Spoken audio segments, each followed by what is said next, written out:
Englishish Bible Niv Genesis chapter 16:18. Now Sarai, Abram's wife, had borne him no children. But she had an Egyptian maidservant named Hagar. So she said to Abram, "The Lord has kept me from having children. Go, sleep with my maidservant, perhaps I can build a family through her." Abram agreed to what Sarai said. So after Abram had been living in Canaan 10 years, Sarai his wife took her Egyptian maidservant Hagar and gave her to her husband to be his wife. He slept with Hagar, and she conceived. When she knew she was pregnant, she began to despise her mistress.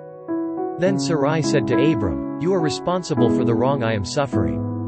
I put my servant in your arms, and now that she knows she is pregnant, she despises me. May the Lord judge between you and me. Your servant is in your hands," Abram said. "Do with her whatever you think best." Then Sarai mistreated Hagar, so she fled from her.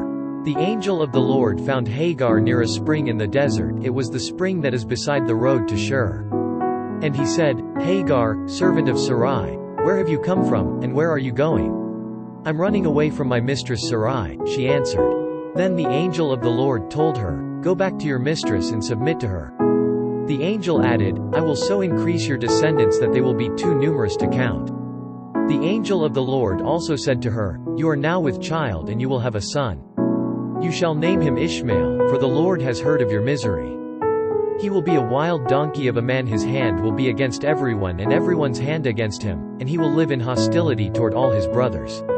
She gave this name to the Lord who spoke to her, "You are the God who sees me," for she said, "I have now seen the one who sees me." That is why the well was called Beer-lahai-roi. It is still there, between Kadesh and Beerd. So Hagar bore Abram a son, and Abram gave the name Ishmael to the son she had born. Abram was 86 years old when Hagar bore him Ishmael. Genesis chapter 17. When Abram was 99 years old, the Lord appeared to him and said, "I am God Almighty, walk before me and be blameless. I will confirm my covenant between me and you and will greatly increase your numbers." Abram fell face down, and God said to him, "As for me, this is my covenant with you, you will be the father of many nations. No longer will you be called Abram, your name will be Abraham, for I have made you a father of many nations. I will make you very fruitful, I will make nations of you, and kings will come from you. I will establish my covenant as an everlasting covenant between me and you and your descendants after you for the generations to come, to be your God and the God of your descendants after you. The whole land of Canaan, where you are now an alien, I will give as an everlasting possession to you and your descendants after you, and I will be their God."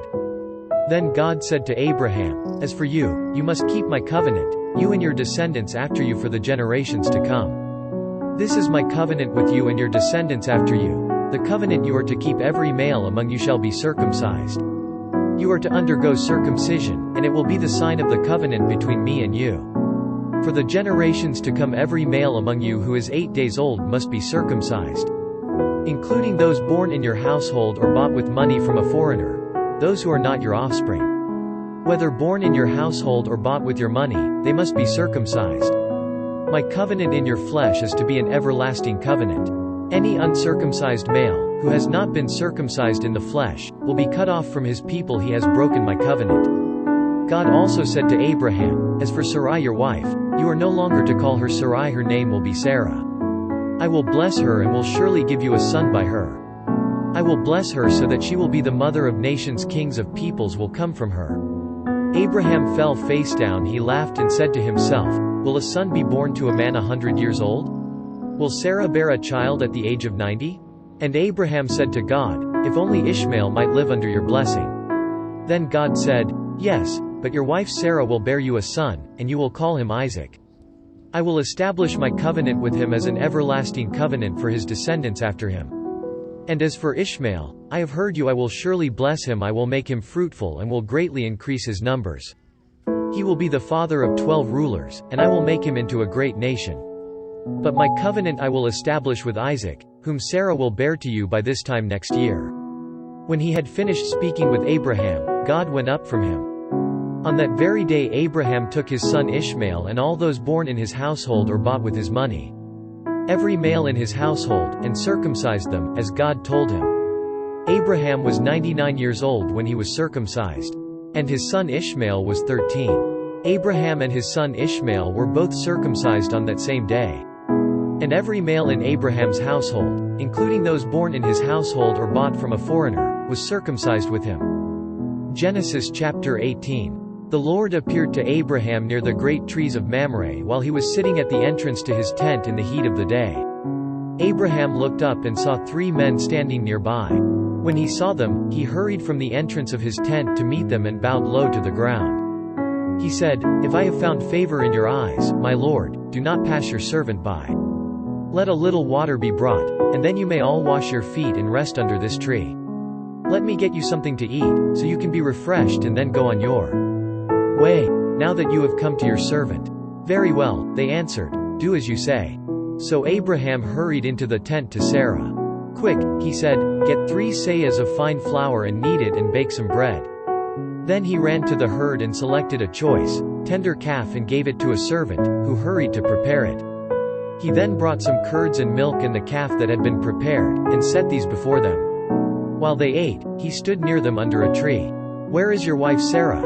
they asked him. "There, in the tent," he said. Then the Lord said, "I will surely return to you about this time next year, and Sarah, your wife, will have a son." Now Sarah was listening at the entrance to the tent, which was behind him. Abraham and Sarah were already old and well advanced in years, and Sarah was past the age of childbearing. So Sarah laughed to herself as she thought, "After I am worn out and my master is old, will I now have this pleasure?" Then the Lord said to Abraham, "Why did Sarah laugh and say, 'Will I really have a child, now that I am old?' Is anything too hard for the Lord? I will return to you at the appointed time next year and Sarah will have a son." Sarah was afraid, so she lied and said, "I did not laugh." But he said, "Yes, you did laugh." When the men got up to leave, they looked down toward Sodom, and Abraham walked along with them to see them on their way. Then the Lord said, "Shall I hide from Abraham what I am about to do? Abraham will surely become a great and powerful nation, and all nations on earth will be blessed through him. For I have chosen him, so that he will direct his children and his household after him to keep the way of the Lord by doing what is right and just, so that the Lord will bring about for Abraham what he has promised him." Then the Lord said, "The outcry against Sodom and Gomorrah is so great and their sin so grievous, that I will go down and see if what they have done is as bad as the outcry that has reached me. If not, I will know." The men turned away and went toward Sodom, but Abraham remained standing before the Lord. Then Abraham approached him and said, "Will you sweep away the righteous with the wicked? What if there are 50 righteous people in the city? Will you really sweep it away and not spare the place for the sake of the 50 righteous people in it? Far be it from you to do such a thing, to kill the righteous with the wicked, treating the righteous and the wicked alike. Far be it from you. Will not the judge of all the earth do right?" The Lord said, "If I find 50 righteous people in the city of Sodom, I will spare the whole place for their sake." Then Abraham spoke up again, "Now that I have been so bold as to speak to the Lord, though I am nothing but dust and ashes, what if the number of the righteous is 5 less than 50? Will you destroy the whole city because of 5 people? If I find 45 there," he said, "I will not destroy it." Once again he spoke to him, "What if only 40 are found there?" He said, "For the sake of 40, I will not do it." Then he said, "May the Lord not be angry, but let me speak. What if only 30 can be found there?" He answered, "I will not do it if I find 30 there." Abraham said, "Now that I have been so bold as to speak to the Lord, what if only 20 can be found there?" He said, "For the sake of 20, I will not destroy it."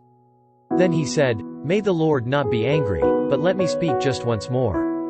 What if only 10 can be found there?" He answered, "For the sake of 10, I will not destroy it." When the Lord had finished speaking with Abraham, he left, and Abraham returned home.